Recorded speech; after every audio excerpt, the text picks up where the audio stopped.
All right. Here we are. Last section of this chapter. Our fifth and final concept. Our fourth macromolecule type. Going to be discussing nucleic acids.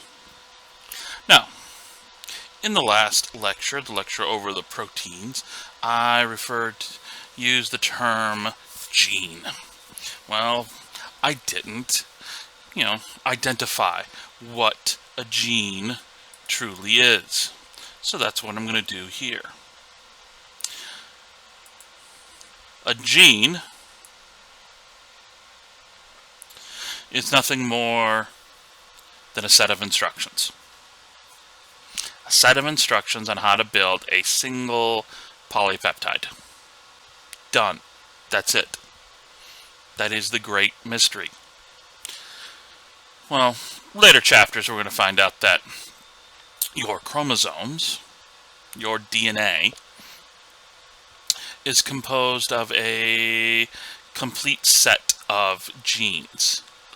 10,000 plus genes that act as a blueprint on how to make you. Each gene is a blueprint on how to make a polypeptide. The collection of the genes, your chromosomes, is how it's blueprint on how to make and maintain you. In us, most living things on this planet, pretty much all of them, except for the viruses, all DNA is what chromosomes are made of. Your genes are saved as DNA. Now, nucleic acids come in two forms. They come as DNA, deoxyribonucleic acid, and RNA, ribonucleic acid. Now, they're starting to think that RNA came first. RNA is a little simpler. RNA, ribonucleic acid, single-stranded. It isn't as stable. Deoxyribonucleic acid, because of the double-strand DNA thing and all that, is highly stable, comparatively speaking. DNA also includes instructions on how to make and repair itself, how to replicate itself. DNA acts as the blueprint on how to make what is referred to as messenger RNA, mRNA. Turns out chromosomes, ours, bacteria, plants, all of them, are too big, too bulky to mess with. So, you make a copy of the gene that you need to express. That copy, messenger RNA. Messenger RNA goes from the chromosome to the ribosomes. The ribosome reads the message, makes the primary structure, the primary level of a polypeptide. This whole thing is what is referred to as gene expression. And come chapter 16 and 17, we will look more into how this works. So, if you take us animals, us mammals, us humans specifically, your chromosomes, they think, have 10,000 plus genes. Well, think of that as your chromosomes as being a book over in the Lark. 10,000 pages long. Big, it's huge. You need information from one page. Are you going to go and get that book that has 10,000 pages? Carry that around to get the information off of one page? No. What you're going to do is you're going to go find the nearest copy machine and you're going to make a copy of that one page. And that, ladies and gentlemen, is what messenger RNA is. It's a copy of one page of information, a copy of one gene worth of information, which will then, in our cells, go outside the nucleus. In prokaryotes, it goes from the chromosome to wherever the ribosomes are. Ribosome will start at one end and read along. Read the instructions on how to make the primary structure of a polypeptide. This idea information being stored in the DNA, the messenger RNA carrying it. Sorry about that. Drawing here with my mouse doesn't work so well. And then finally a ribosome synthesizing the polypeptide. This is what they call the central dogma. DNA to RNA, RNA to protein. Now, our building block, whether you're talking DNA or RNA, is going to be nucleotides.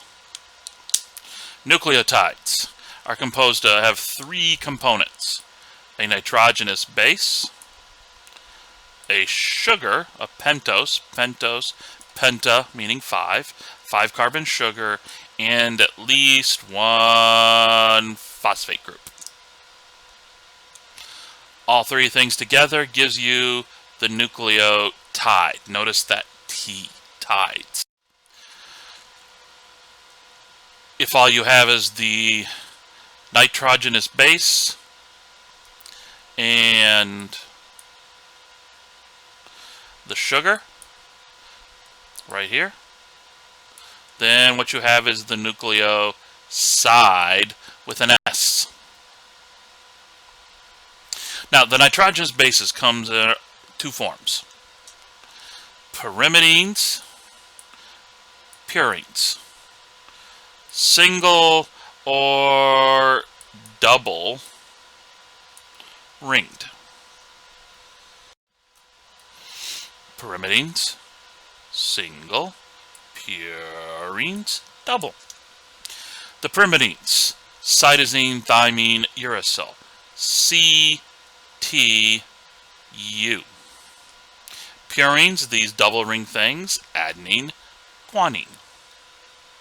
Now notice right here in blue and here in red, thymine only occurs in DNA.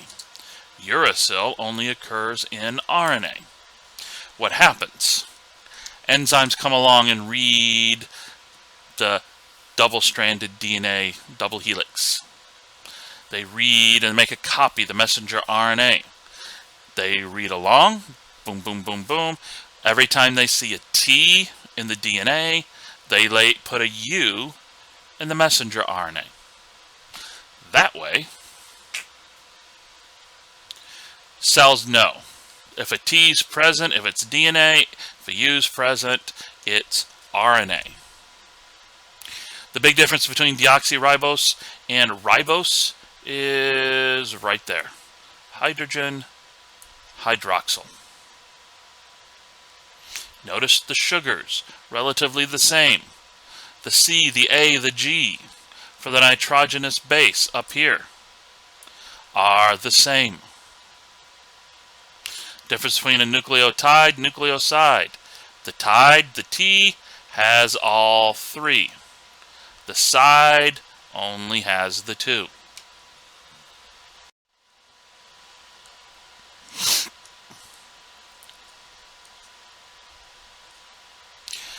Nucleotides are linked together by what is referred to as a phosphodiester linkage. Whoop, whoop, whoop. There we go. Number 4 of our linkages I told you you need to know for this chapter. The phosphodiester linkage. Phosphate group, that functional group, phosphates. Diester means sugar. So this is where the phosphate group will link up to another sugar in a different nucleotide. This linkage, this long strand, forms what they call a backbone, a sugar phosphate backbone.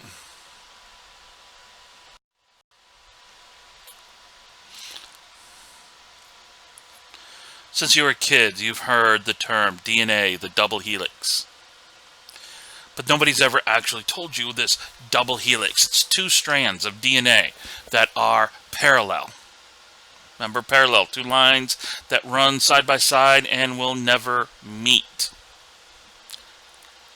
Except, the thing is, The two lines, our two strands of DNA that run side by side, never to meet, are running in opposite directions.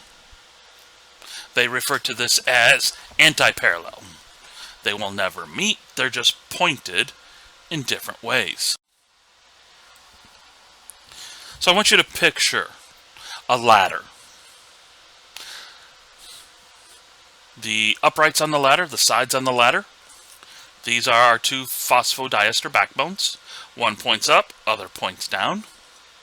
The rungs, the cross pieces, that's going to be formed by our friends adenine and thymine, guanine and cytosine. A always goes with T, G always goes with C. Unless it's RNA, and then, hey look, A goes with U. Ba-dum-bump. So when you look at it, this 5' strand goes down and wraps around and ends right here at this 3' end. The opposite, the other one, points in the other direction. It starts at the bottom and points up. Now, a lot of times people, so when they went on to describe this double helix, they say, take the ladder and twist it. Well, no, because that's wrong. Take the ladder and wrap it around a flagpole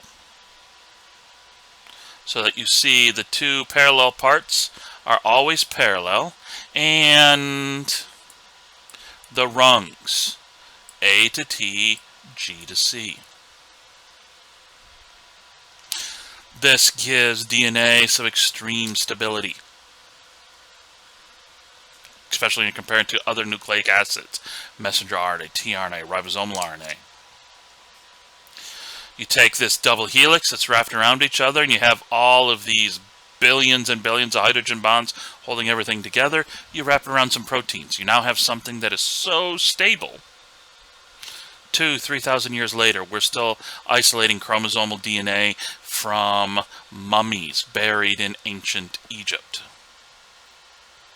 Now, to get some stability, here we're looking at tRNA, one of the forms of ribose nucleic acid.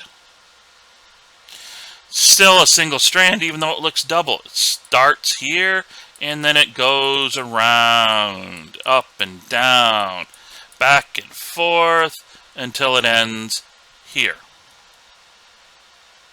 All of this bending around in on itself allows for the nitrogenous bases to give it some stability. Notice G to C, A to U. This bending around on itself gives it some stability so that it can last. How long is it going to last? I don't know. Hours, days, maybe a few weeks. It's going to fall apart. DNA? Weeks, months, years, decades. Kind of gives you, some indication.